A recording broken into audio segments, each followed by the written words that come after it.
PSG Fan TV, bonsoir à tous, bonsoir à toi Yang. Bonsoir à toi Byron.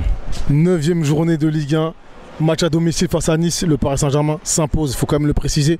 Ce soir, voilà, moi c'est un joueur que j'affectionne plutôt, Hugo Ekitike, qui faisait sa première en tant que titulaire. Qu'en as-tu pensé? Une première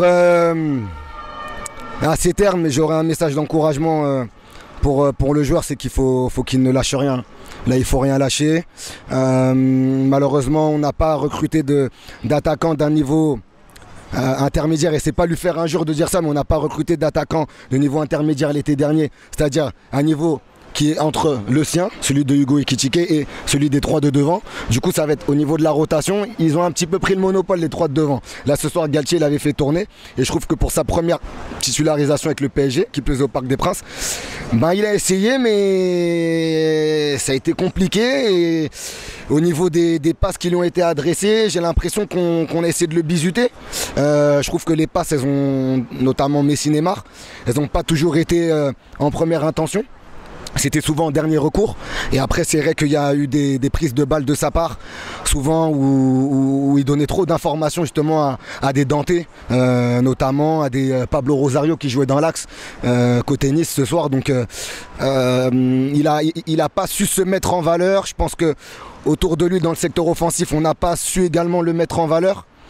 Mais en tout cas, il faut rien lâcher, parce que la saison elle va être longue et on va avoir besoin de lui. On sait que c'est un jeune joueur, va y avoir de l'indulgence, et moi je suis totalement indulgent par rapport à sa prestation de ce soir. Mais voilà, faut rien lâcher là. Là, il faut rien lâcher, faut garder cette mentalité Hugo. On voit tes stories Instagram et le bleu de chauffe, voilà, même s'il brûle le corps, faut le garder sur toi, parce qu'à un moment donné, comme on dit, la roue tourne. Donc voilà quoi. Voilà, donc on reste sur cette vague assez positive. Ouais. On va parler de Lionel Messi, bien entendu, qui marque son premier coup franc avec le Paris Saint-Germain ce soir. Très beau coup franc, qu'en as-tu pensé? Très beau coup franc, Byron, à la 29e il me semble. Écoute, c'est la spéciale Messi, hein, on est habitué. De toute façon, ça sentait le but quand Dante est allé concéder ce coup franc aux abords de sa surface. Ouais, tu sais, à part ce coup franc là et justement l'occasion de Messi dans le temps additionnel de la première mi-temps. La première mi-temps de Paris, elle est pas tip top. Elle est pas tip top, et je vais pas te mentir, de voir Nice prendre la possession du ballon dès les premières minutes, de voir un PSG un petit peu endormi, de voir un PSG peu entreprenant sur la globalité du match, ça m'a un peu dérangé ce soir. Mais c'est dû à quoi selon toi? C'est dû à quoi? Il y a une Ligue des Champions, match de Ligue des Champions là dans 2-3 jours, non? Effectivement, face au Benfica. Mais il y avait une trêve, non? Il y avait quoi entre la trêve et le match de ce soir? Des entraînements, certainement. Des entraînements? Mais des entraînements entrecoupés de Fashion Week, pour certains. Et on sait que les matchs après Fashion Week, parce que maintenant il faut aussi parler ça avec ce club, parce qu'il commence tellement à nous énerver, frère. T'as pas le droit d'offrir le spectacle que tu as offert là ce soir à 21h en prime time face à Nice à tes supporters. Pour moi, tu n'as pas le droit. Toi, donc, tu penses que ceci explique cela? Frérot, on est habitué que quand c'est quand déjà ça va en Ligue des Champions, c'est compliqué, ça ronronne parce qu'ils ont la tête à mardi ou mercredi. Mais quand tu rajoutes à ça la Fashion Week la veille ou l'avant-veille, les mecs tu vois ce que je veux dire? Les mecs ils dorment pas. Ils dorment pas. Après ils arrivent sur le terrain, ils sont mollassons, ils ont du mal il y a du retard à l'allumage. On joue l'OGC Nice, bordel de merde. En quête de points dans ce championnat. Les mecs ils sont là, ils sont comme des morts vivants, on dirait, ils sont dans leurs petits chaussons. Ils sont arrivés sur le terrain, ils ont dit ce soir on joue pas. Ce soir on va niquer le samedi soir des gens. Frérot, bougez-vous, bougez-vous. Moi, honnêtement, j'ai pas pris de plaisir. Ok, on a un vaincu, ça fait plaisir, machin. Mais à part ça, le match il était médiocre. Faut pas se mentir, faut pas mentir aux gens. Le match il était médiocre. T'as vu du grand football ce soir? Mbappé qui rentre en deuxième mi-temps à la 60e.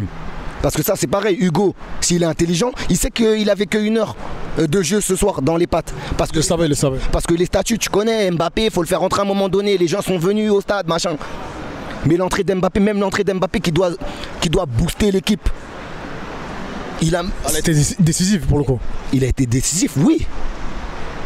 Mais pendant plusieurs minutes après son entrée, je n'ai pas senti quelque chose qui a changé dans l'atmosphère du match. Moi personnellement j'ai noté un changement, surtout avec Mendes. Donc oui, il y a du turbo qui est rentré, comme l'a dit Oni par un moment donné. Moi, en tout cas, je reste sur ma vision très moyenne de ce match. Et franchement, je trouve ça dommage d'avoir proposé si peu de jeu, parce que ça fait plusieurs semaines, ça a été interrompu par la trêve, mais bien avant la trêve, depuis le match de Monaco justement au parc. Je trouve que le jeu parisien, on commence à rentrer en dedans.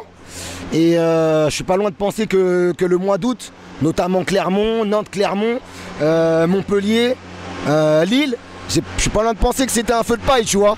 Donc là, il s'agirait de...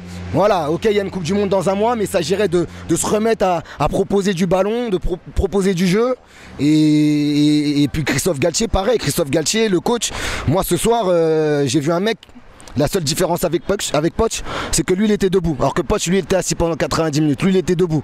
Mais sinon, c'est les mains dans les poches. On a l'impression que l'équipe, elle est en roue libre, elle est en pilote automatique. Non, tu dois être un peu plus dynamique. On t'a vu beaucoup plus dynamique que ça, Galette, en début de saison. Donc, j'aimerais que voilà, qu'on rentre pas dans cette monotonie de machin, de j'ai pas envie de me blesser, donc je lève le pied parce que c'est Nice, parce qu'il y avait Fashion Week il y a 2 jours, parce que dans 3 jours c'est Ligue des Champions, mais t'inquiète pas, dans 3 jours je serai au rendez-vous. J'ai pas envie qu'on rentre dans ce truc là, j'ai envie qu'on continue sur la lancée de ce qu'on a vu, le beau visage du PSG du mois d'août. Parce que voilà, il y a une Coupe du Monde, vous préparez votre Coupe du Monde, préparez-la bien les frères. Préparez-la bien et voilà. Voilà. Merci à toi. Bonne soirée à tous.